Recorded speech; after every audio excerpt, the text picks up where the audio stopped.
You can't go back on yourself, and as the game goes on, there's more branching. You have choices of different villages to go to, which have different unique setups and gameplay sections.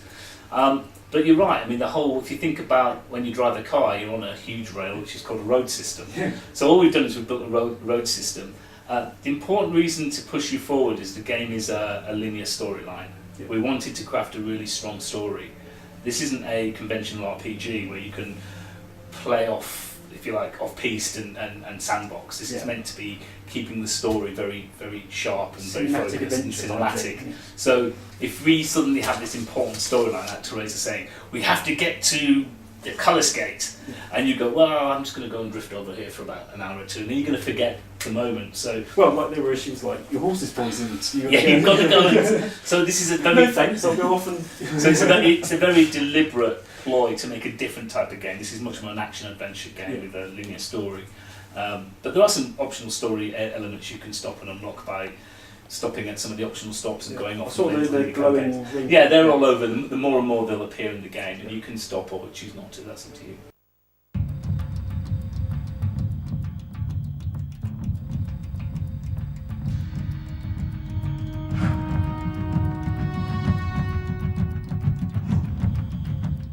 You're pulling a horse and it rains. What's interesting is it's not a digital system either. So when you get more used to it, and you do need time because it's that you have very fine control. So a lot of people still think very digitally and will do this, and then they'll oversteer.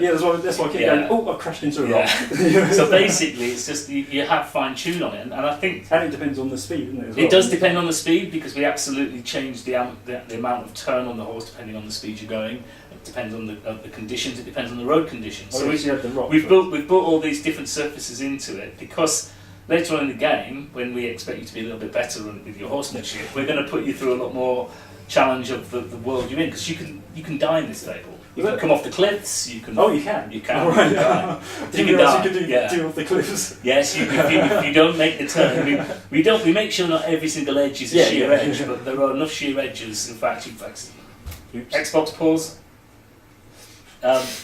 There's enough edges in the world that if you're not paying attention, you'll just go over them. So we need to make later on in the game when some of the levels are about challenging riding conditions.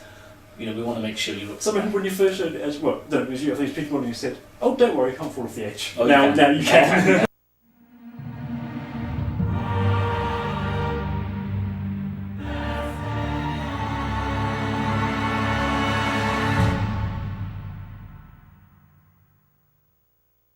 No, one of the things I asked Louise Murray, who's the head of the franchise of Fable, or was for the first few Fable games. She took a year out to have a baby. So I took over and I said, look, there's a few things I would like to do. One is, can you actually die? Can I make it to it? I'm having a baby, don't worry me, if you want to kill off the hero, that's up to you.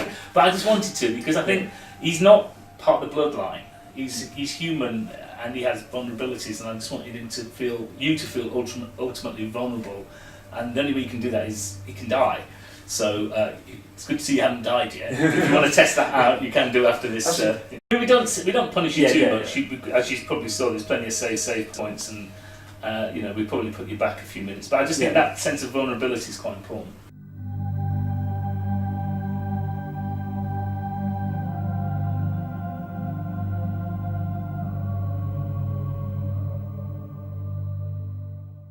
So it's good. You've got into magic. You've got to the point where you've got the gauntlets.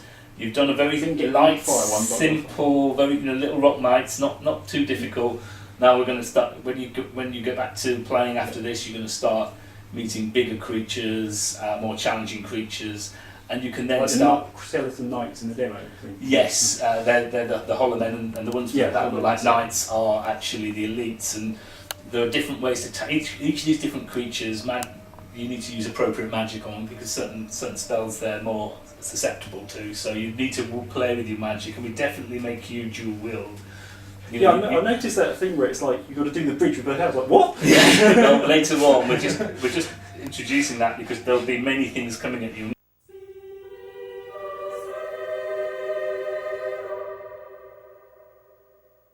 And one of the things we wanted to do with which makes a difference from the controller, is, people have, these arms, and they can think, and we can add fingers in, we can move, and you can sway, and you can do all this cool stuff with your body. It's quite difficult to do it with key it's like, oh my god, that's like 4 or 5 clicks, button presses. So we want you to come up with things that actually feel like you're doing a reflex, like the shield is like you're protecting your face. And then you can fire through it. Yeah, I don't know if this is like you've done purposely, but I found it's best way. Best way, like I find myself like point. It seems like you point. Yes. You do that and point, and that's that's good at getting. So it's like you do that. I tell you what, I should have said to everybody: think of this as a window, Yeah. and you're throwing something in the window. That's my tip, and that's what makes it accurate. Because I think a lot of people aren't sure whether there's a reticule they're looking for on screen, or the magic in their hand is somehow they've got to put it over. But the tip I always give is think of that as a window into the world, and throw into it. So what you're doing is the right thing. You're kind of aiming at it. So that works. If it works for you, it works.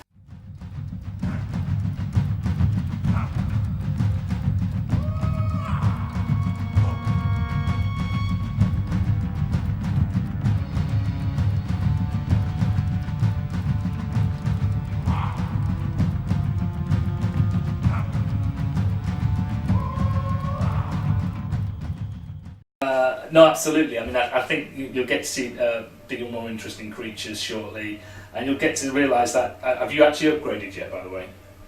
Oh, Upgrades. I did the horse, and in the demo I upgraded my when I played at home, I upgraded my gauntlet. I've just checked. You've got nothing to upgrade. I don't think. No, But, like I said, I've done the horse one. so, and the further into the game you go, you'll get more and more upgrades you can spend on magic, and of course, as you go into the temples, you'll find that there are new will stones to add into your gauntlet, which gives you new magical abilities as well. Another little thing. I like that with the when you had to see the psychic thing in the pool. It's got just like. I'm glad you realise you are kind of in your own head, really. The idea that you're in this kind of weird dream, which is where you're being, I suppose, trained on how to. I mean, it's our way of making a tutorial seem a little bit more interesting than going like, this is how you throw a spell. This is how you.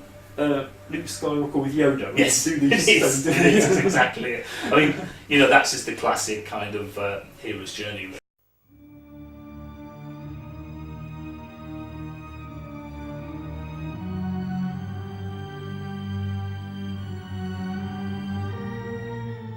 Really. I mean, what we've found is through lots and lots and lots of user research is that just don't assume everybody's going to get it straight away, because not everybody's saying it wrong and then go, the game isn't working, so no, you're playing it wrong. No, but I mean, we have to be sympathetic to them. Some people are great at playing football, some people aren't. Some people are great dancers, some people aren't. But what you've got to do is just try and put those guide rails in there for different people, so they can get to the experience. That's what I mean. I thought it was good. You've got one more. Oh, well, I'd go for there. I'd go for enhanced gauntlet if I was you, but that's up to you. I didn't see it actually. Sorry, come on. Oh, yeah, no. So I was saying, I thought that was good. That so if people are doing something wrong, whereas other games, like I said, they just seem to go, and then you just have to tell them, no, you do this. That one's actually telling you. Like I said, I kept forget. I was like, it goes, have your hands lower. Oh. Because you're kind of used to holding when people start playing it, I could watch hours and hours of user research of people point cameras at people playing, and everyone's like this. Yeah. Oh my god, and actually, all the horse needs you to do is just go, give me another little command, I'll just turn you a little bit, you can rest your hands again. I'll go a little faster, and then you can rest your hands again. So we just want to try and teach people, if you teach people early, that they can do these things, then they're not spending 3 or 4 hours getting all these. Is it lactic acid? Is that the word? Especially I've got MS, so I can't do that. Yeah, so basically same with magic. Just cast, relax. Yeah, you've seen so many people going. Yeah, everyone's getting really physical. It's like, you don't need to be. I mean, once again, it's a Peter Molyneux thing. I mean, Peter used to call him Tyrannosaurus Rex because he had this little minimum. He said, "It's not working. I want it to be more accurate." And I just think, Peter, no one's arms are that lazy. So we had to make it so it does work really precisely with minimal movement, rather than very big. Like the darts, you can hit darts. No, absolutely, you can. Once you get used to it, you realise you can pull your arm in shorter, and you can rest your arms. We don't want big physical movements because people are just going to get exhausted.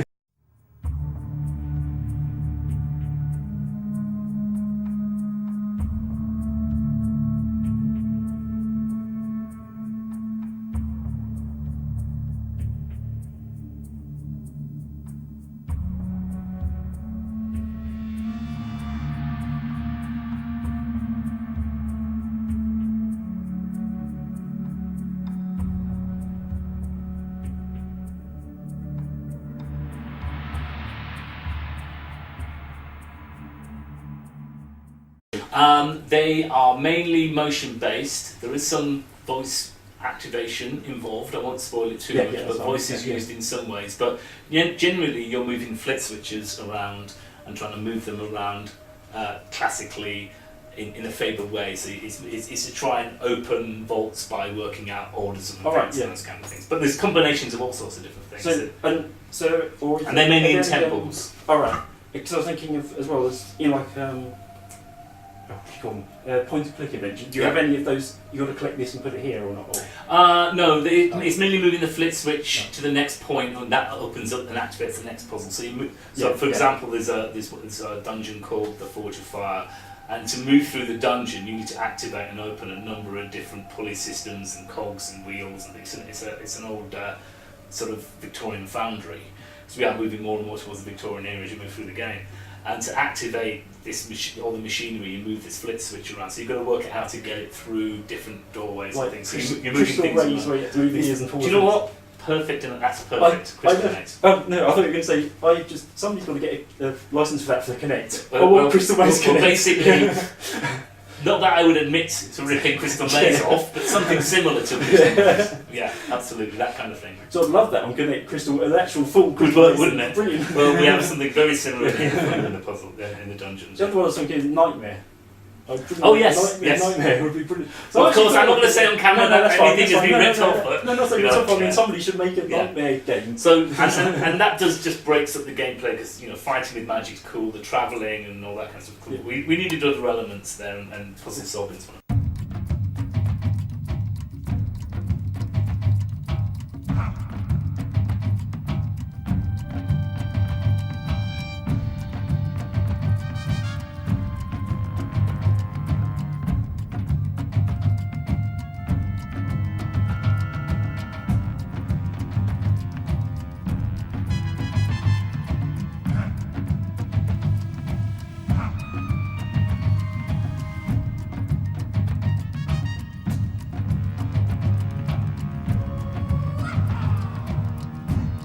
Well, thank you very much. Thanks. Carry on playing. Please carry on because utilise the full 3 hours time and enjoy. Yeah.